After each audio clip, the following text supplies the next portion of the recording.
Hello students, today we are going to discuss a very important topic of wave optics, which is diffraction of light. Let us see what is diffraction.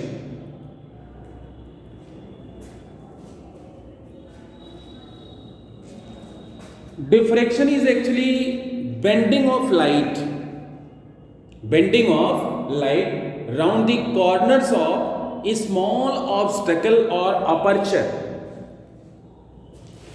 इसको explain करने के लिए हम एक example देखेंगे। हम assume कर रहे हैं कि हमारे पास एक कार्डबोर्ड है ये, और यहां हमने लाइट सोर्स दिया, ये लाइट सोर्स दिया, ये स्क्रीन। अभी रे ऑप्टिक्स के अकॉर्डिंग क्या होना चाहिए? ये जो पोर्शन है ये लाइटेड पोर्शन होना चाहिए, और ये पोर्शन जो है शैडो होगा या डार्क जोन होगा। लेकिन हम प्रैक्टिकली ऑब्जर्व ये करते हैं कि लाइट का कुछ पोर्शन इसमें भी इंक्रोच कर लेता है, यानी इसमें भी कुछ लाइटेड जोन होता है, पार्शियली लाइटेड जोन होता है। ये क्या हो रहा है? Bending of light round the corner of a small obstacle or aperture into the region of geometrical shadow। जहां डार्क जोन था, जो geometrical shadow था, उसमें लाइट इंक्रोच कर गई, बेंड होकर के जो है उसमें लाइट जा रही है। This is called diffraction of light. इसको और एक्सप्लेन करते हैं हम। यहां हम एज्यूम कर रहे हैं कि हमारे पास इस तरह का स्ट्रक्चर है, ये लाइट सोर्स है। रे ऑप्टिक्स के अकॉर्डिंग क्या होना चाहिए? लाइट यहां से ऐसे, ये वाला जो पोर्शन है यहां से यहां तक, ये लाइटेड पोर्शन होगा, लाइटेड जो है जोन होगा, यानी यहां से यहां तक ये ब्राइट जोन होगा, इसके ऊपर ये शैडो, ये ज्योमेट्रिकल शैडो। लेकिन हम ऑब्जर्व ये करते हैं कि इसमें भी कुछ लाइट होती है, इसमें भी कुछ लाइट होती है।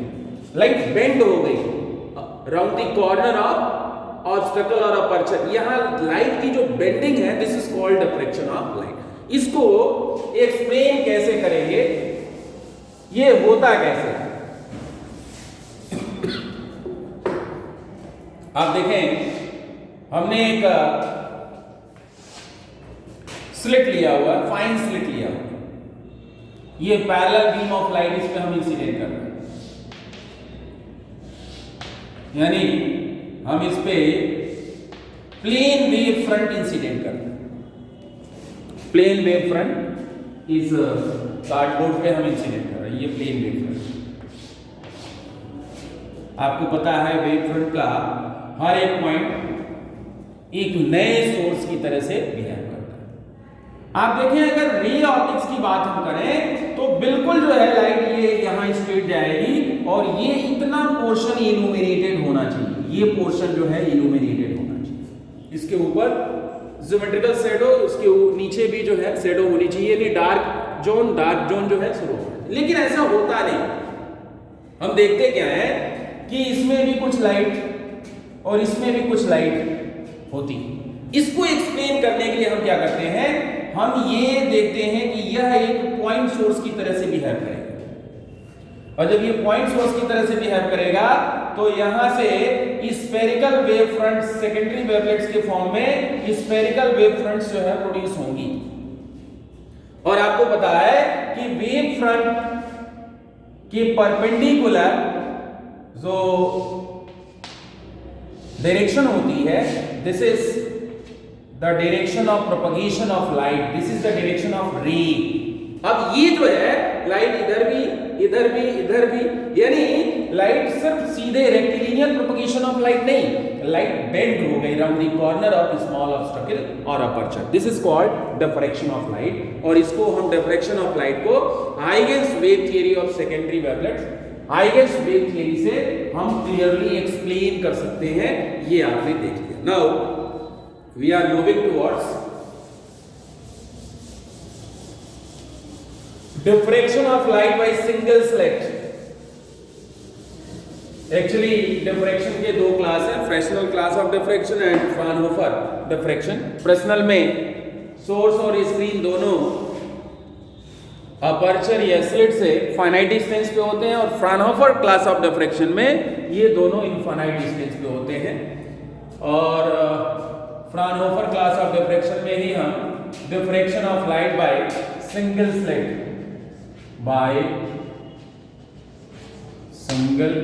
स्लिट ये डिस्कस करते हैं। आप देखें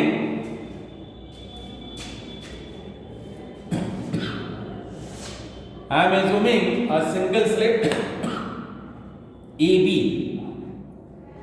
or single slit AB, or slit with small e is illuminated by a monochromatic light source. Monochromatic light source को हमने एक कॉन्वेक्स लेंस के फोकस पे प्लेस कर दिया है। ये सीन इसके फोकस पे हमने मोनोक्रोमेटिक लाइट सोर्स ले लिया है। यहां से ये light waves after reflection what will happen, they becomes parallel,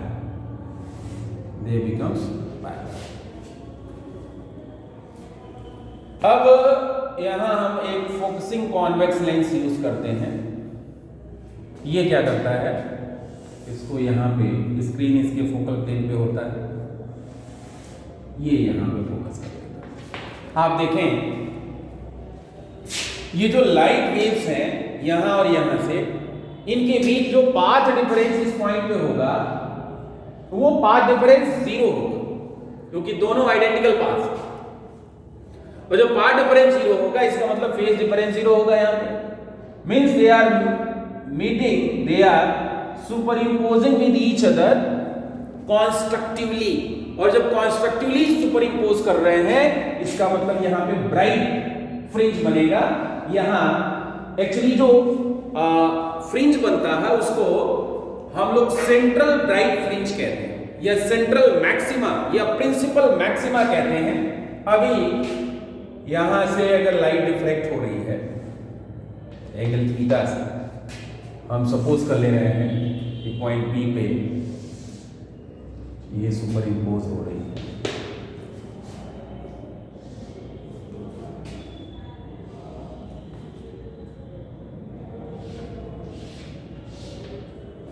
तो इस पॉइंट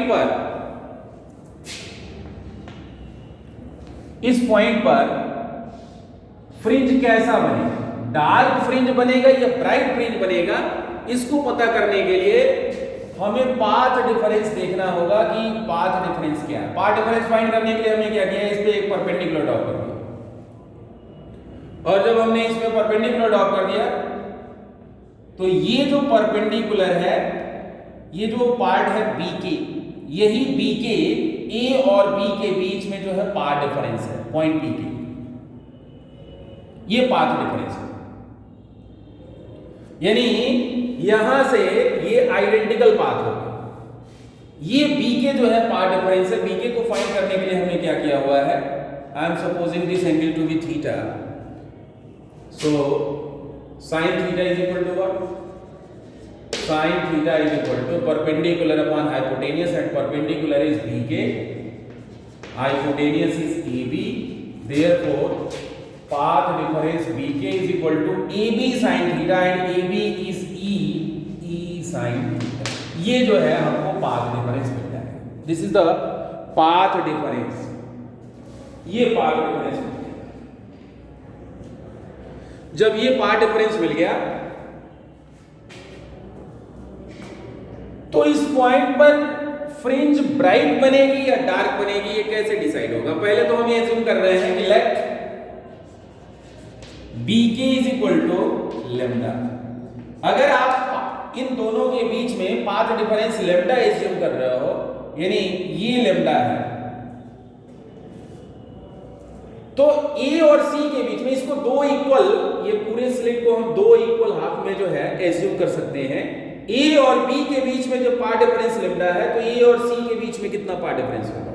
अगर इस पॉइंट से लाइट वेव जा रही है, इस पॉइंट से लाइट वेव जा रही है, इसके और इसके बीच में पाथ डिफरेंस लेमडा का है, तो इसके बीच में पाथ डिफरेंस कितना हो जाएगा, लेमडा बाई 2, और लेमडा बाई 2 होगा, इसका मतलब ये लाइट वेव्स यहाँ डिस्ट्रक्टिवली सुपरइम्पोज करेंगी, इसका मतलब वहां डिस्ट्रक्टिव सुपरपोजिशन होगा, मींस मिनिमम इंटेंसिटी होगी। ये एक्चुअली फर्स्ट मिनिमा, ये अगर हम कह रहे हैं कि ये सेंट्रल मैक्सिमा है, तो ये फर्स्ट मिनिमा यहां पे हमको मिल रहा है, ये फर्स्ट मिनिमा यहां पे मिल रहा है। So for first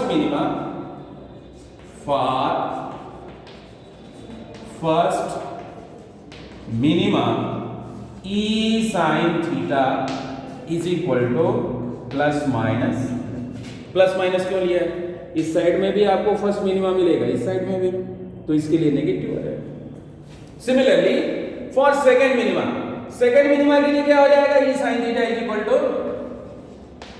plus minus 2 लेंगे, इसको हम 4 पार्ट में डिवाइड कर देंगे, और सबके बीच में जो है पार्ट डिफरेंस लेमडा बाई 2 का होगा, यानी डिस्ट्रक्टिव सुपरपोजिशन होगा, यानी सेकंड मिनिमा के लिए e sine theta is equal to. इसी तरह से nth मिनिमा के लिए हम क्या लिखेंगे, फॉर, अब ये देखो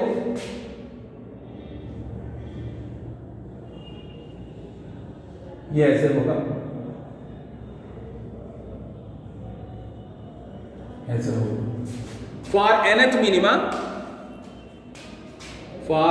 मिनिमा ई साइन थीटा n लिख ले रहे हैं is equal to plus minus n lambda, ये आप लिख सकते। आप देखें दो कंसेक्यूटिव मिनिमा के बीच में एक मैक्सिमा भी मिल रहा है, दो कंसेक्यूटिव मिनिमा के बीच में एक मैक्सिमा भी मिल रहा है। एक्चुअली ये सबसाइडरी मैक्सिमा सेकेंडरी मैक्सिमा होता है, इसको फर्स्ट सबसाइडरी मैक्सिमा कहेंगे। अब ये फर्स्ट जो सबसिडरी मैक्सिमा होगा, इसकी पोजीशन क्या होगी, इसके लिए हम क्या करेंगे, फर्स्ट सबसाइडरी मैक्सिमा के लिए e sine theta is equal to, ये हो जाएगा प्लस माइनस 3 लेमडा बाई 2। आप देखें ये पोजीशन लेमडा की है, ये पोजीशन 2 लेमडा की है, इन दोनों के बीच में क्या होगा, lambda plus 2 lambda upon 2 that is equal to 3 lambda by 2, यानी ये e sine theta is equal to plus minus 3 lambda by 2 हो जाएगा। और इसी तरह से nth सबसाइडरी मैक्सिमा के लिए हो जाएगा e sine theta n is equal to plus minus 2n plus 1 lambda by, ये सबसिडरी मैक्सिमा इससे हो जाएगा, सेकेंडरी मैक्सिमा के लिए हो जाएगा। तो हमने मिनिमा के लिए भी कंडीशन ऑब्टेन कर ली और मैक्सिमा के लिए भी कंडीशन ऑब्टेन कर ली। अब हम देखते हैं what is the angular and linear width of central maxima. इसको देखने के लिए पहले इसका इंटेंसिटी डिस्ट्रीब्यूशन कर्व हम देखें।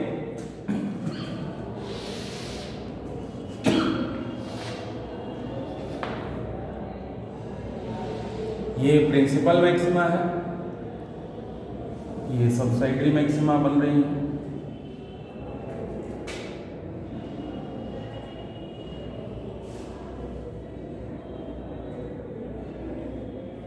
ये आप देखें, ये पोजीशन 0 है। अभी हमने लिखा हुआ था e sine theta n is equal to plus minus n। For small value of angle theta, sin theta n can be written to be theta n, that is equal to plus minus n lambda, means angular position of nth minima can be written as n lambda upon, अब ये value मिल जाएगी n is equal to 1 2 3 4 5 and so on, plus minus lambda upon e plus minus 2 lambda upon e plus minus 3 lambda upon e, यानी यह value होगी plus lambda upon ई, ये value होगी minus lambda upon ई। First minima की दोनों sides में position मिल गई, angular position है ये, this is the angular position. Second की क्या हो जाएगी, प्लस 2 लेमडा अपॉन ई, ये हो जाएगा minus 2 lambda upon minus 3 lambda upon minus plus 3 lambda upon. अब आप देखें इन दोनों के बीच में ये सबसिडरी मैक्सिमा है, तो फर्स्ट सबसिडरी मैक्सिमा के लिए this plus this upon 2 means ये पोजीशन हो जाएगी 3 लेमडा अपान 2e और ये हो जाएगा -3 लेमडा अपान 2e, ये पोजीशन हो जाएगी। इसी तरह से ये हो जाएगा +5 लेमडा अपान 2e और ये होगा -5 लेमडा अपान। इस तरह से हम इनकी पोजीशन, अब ये angular width of central maxima क्या होगा? एंगुलर विड्थ ऑफ प्रिंसिपल और central maxima, central maxima that is equal to what? This minus this, so this will be lambda upon e minus lambda upon e, that is equal to 2 lambda upon, ये angular width है। और angular width मिल गया तो हम linear width भी find कर लेंगे। Linear width हो जाएगा, linear width of central maxima will be 2d lambda upon e। d क्या है? Screen distance from the single slit. ये एक्चुअली d की वैल्यू जो फोकसिंग लेंस है वो यदि क्लोज लगाया गया हो तो d is nearly equal to the focal length of focusing lens L2। तो इसको हम लिख पाएंगे 2f लेमडा अपॉन। इस तरह से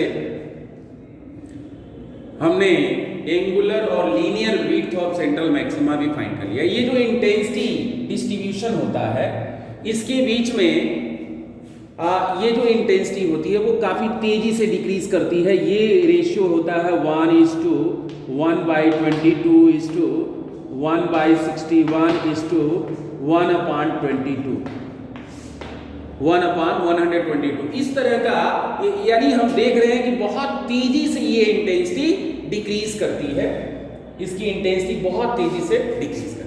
थैंक्स।